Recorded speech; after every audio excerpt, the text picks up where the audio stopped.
a feel for what the graphs of polynomials do.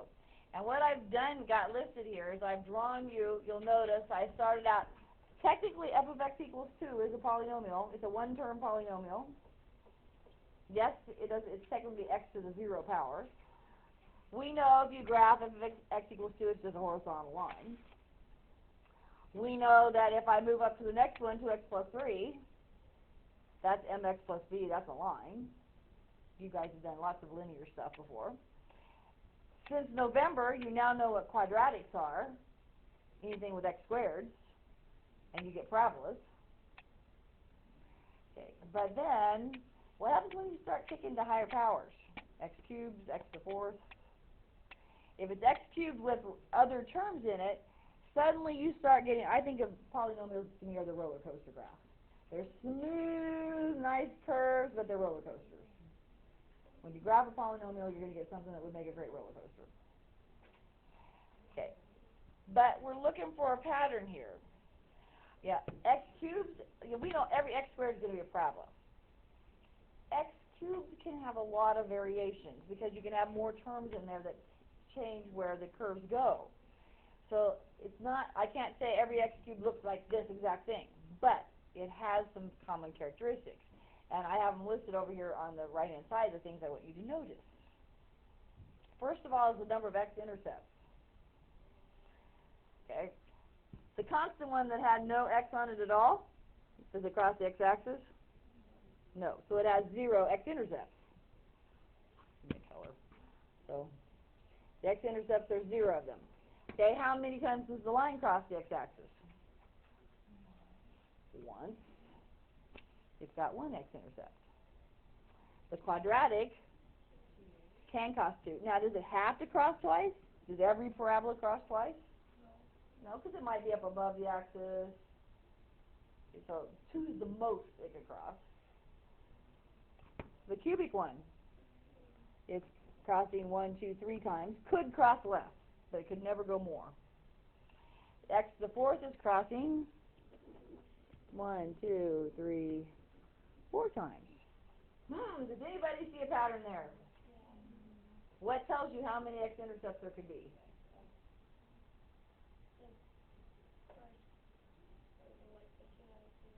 The power. Yes. It tells you the which power? First one, the highest powered term. We call that the degree of a polynomial. So like this is a 4th degree polynomial. The one with x cubed is the highest power is a 3rd degree polynomial. Quadratics are 2nd degree polynomials, but they call it the degree. So the number of x-intercepts equals the degree of the polynomial, or in other words, the highest power.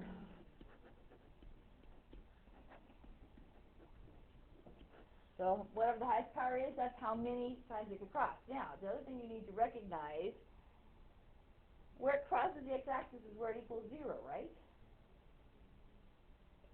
Since we're on the x-axis, that's where the equation is equal to 0.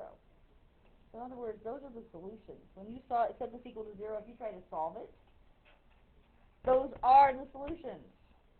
So when you're finding the x-intercept, remember that's one of those I told you there's like 50 zillion answers for. Those are the solutions, or sometimes we call them the roots, or sometimes we call them the zeros. All of those same names. So that's telling you how many solutions you can have. If I give you a polynomial that's got x to the 7th, it's got 7 solutions. Now, these where it crosses the x-axis, those would all be real numbers. As we know, every parabola doesn't cross the x-axis twice. So sometimes parabolas have imaginary answers, and all the rest of these can have imaginary answers. Where it's crossing the x-axis is only the real number answers. It's not going to give you imaginaries. We're not going to pull the imaginary answers off a graph. But those are the solution points right there where it's intercepting. Okay. So that's one pattern I wanted you to notice. The other pattern I want you to notice is the number of peaks and valleys. And we're actually going to go in reverse order here. See if I can get this across to you. This bottom one, how many peaks and valleys does it have in its curve? Yeah, because you got 1, there's a peak 2, there's a valley 3. So it had 3 peaks and valleys. the x cubed one had 2 peaks and valleys. X squared had 1.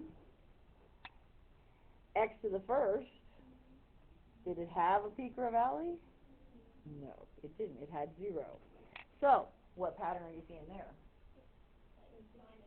Yeah, it's 1 less than your highest power, or 1 less than the degree. That's the maximum number of peaks and valleys it can have. Remember, peaks and valleys is always the degree of the polynomial minus 1. It could have less than that. You could have an x to the 4th problem and it only has 1 peak or valley in it. But that's the most it could have.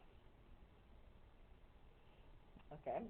Now, the other thing I want you to notice about the graphs is what we call their end behavior, what the ends of the graphs are doing.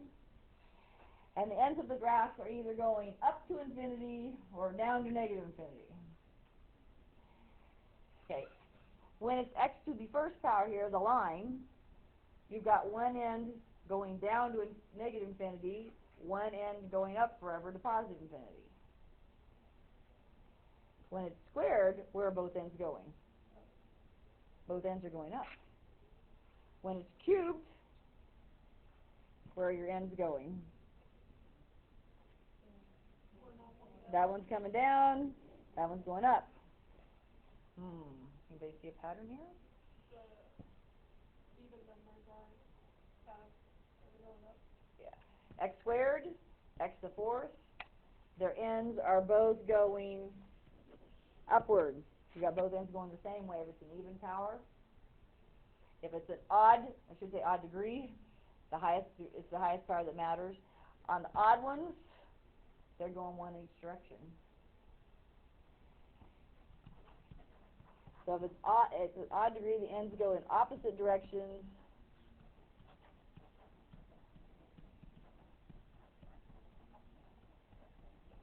If it's an even degree, both ends go in the same direction.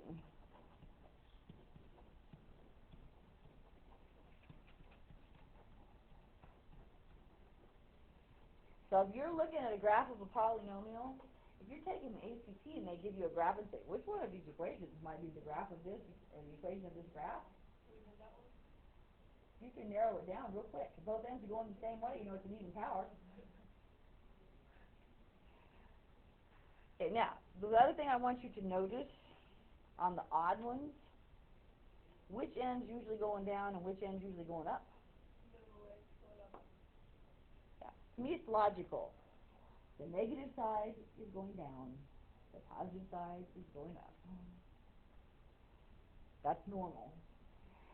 On the even powers, they're both going up. But don't we know that we can make a parabola go down? What makes a parabola go down? A negative where? The first coefficient on the highest card, we call it the leading coefficient. So if I put a negative on this in front, on the first term of this parabola, both ends are going to go down. So if on this x cubed one, if I put a negative out here on this x cubed one, what would it make it do? It would flip it. The left side would be going up, and the right side would be coming down then. It'll flip it. The ends will go the opposite ways. So if I just x to the 4th one where both ends are going up, if I throw a negative on it, both ends will be going down. It'll flip it over, just like we did before. Okay, so with that knowledge, you should be able to play my matching game. You have to figure out which equation matches with which graph. Okay? So, you can tell, you should immediately be able to tell which graphs had to have an odd degree, which graphs had to have an even degree. That'll start narrowing it down for you. Okay, so pick a graph. Which one do you want to talk about? Or the 1? Or the 3? 1? 1. Okay, 1's a nice one. What do we know about 1? It's even. Both ends are going up, so it's got to have an even power. Now the question is, x squared, x to the fourth, x to the sixth, what could it be? Okay, what did we just figure out we should count? The peaks and valleys. Okay, how many peaks and valleys does this one have? 1, 2, 3. Okay, if it has 3 peaks and valleys, the power would be what? Okay, remember, go back to peaks and valleys is the degree minus 1. So if this comes out to be 3, it means we subtracted 1, so it really was at least 4. It'll actually be 1 higher. So we know it has to be x to the 4th or higher. It could be x to the 6th, x to the 8th, x to the 10th. It could be higher than that, but it has to be at least an x to the 4th. Okay, do we know if it's going to be a positive coefficient in front or a negative coefficient in front? They're both going up, so it's going to be a positive leading coefficient. Okay, is there a graph is there an equation over there we can narrow down that meets all those criteria? The last one is the only one that's even. Oh, I should have these numbers, sorry. That should be A, B, C, D, E. So, okay, the only one that's an even power positive is E. All right, pick another graph. What's your choice? 5. You pick 5, okay. Both ends going down. Negative. So it's negative. Count your peaks and valleys. 1, 2, 3. So it's got to be negative, even, and it's got to be at least x to the 4th again. So there's only one up there, isn't there? The highest power is an even would be C. So it's got to be that one. All right. 2, 4, 3, 2, 3, or 4. You need something critical. Sure. That's fine. Anything that helps. That's great. Okay. 2, 3, or 4. Yeah. Okay, on 5, it had to be 2x to the 3rd because there's only 3 times. But the number of peaks and valleys is 1 less than the power. So if this is 3, it'll go 1 more. It'll be 4. Because it'd be x to the 4th minus 1. Okay. All right. Pick 3. I've already got them counted evidently. So we had 1, 2, 3, 4 peaks and valleys. Has to be at least x to the 5th. And that makes sense because the ends are going in opposite directions. Is it positive or negative? Left is going down, right end is going up. Is that normal or not normal? That's normal. So it's a positive x to the 5th or higher. So the only one that's x to the 5th or higher, yeah, would be A. Okay. Well, we're narrowing it down. Okay, this one, odd or even? Odd, because it's, okay, Randy said it's positive. You all agree? Yeah, it is. Left down, right up, that's normal. And I've got 1, 2 peaks and valleys. So at least it has to be 3 or higher. So I need a positive x to the cube or higher. And I've already used A, C, and E are out. So it's got to be B or D. And to be positive, it would have to be B, which then leaves number 2. And it is negative, because they're flipped. The ends are going the opposite way. Left end's going up. So yeah, it's B. So that's not bad. It's kind of a little puzzle thing to figure out. Okay. This was going to be homework, but I want you to do the review sheet. If you want more practice on the matching, that's what this is. This is more practice matching. There's a set of practice sets. So there's one set on your review sheet, but there's more here if you want to practice matching more. Okay. Only last thing I want to tell you about, there's a little terminology. We actually don't call them peaks and valleys. The peaks have an official map name. They are called relative maximums. Okay, why the word relative?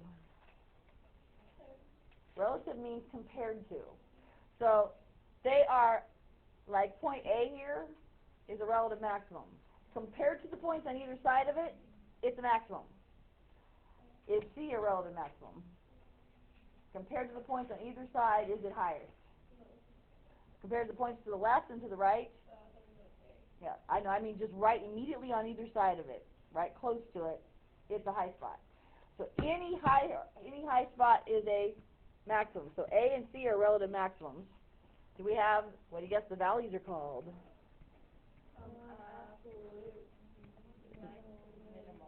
Relative minimums. Okay. Do we have any relative minimums on here? Any valley is a relative minimum. So B is a relative minimum. Okay, the difference is we also talk about absolute maximums and minimums. What do you suppose the word absolute means? If it's the absolute maximum, the highest point on the whole graph.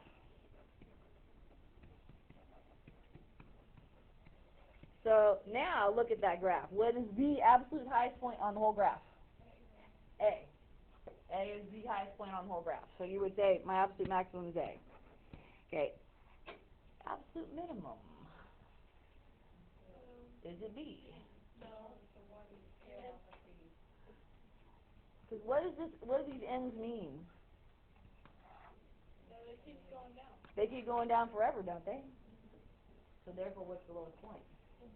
Never ending. Never ending. So therefore, we can't name one. So there aren't any. It's a none.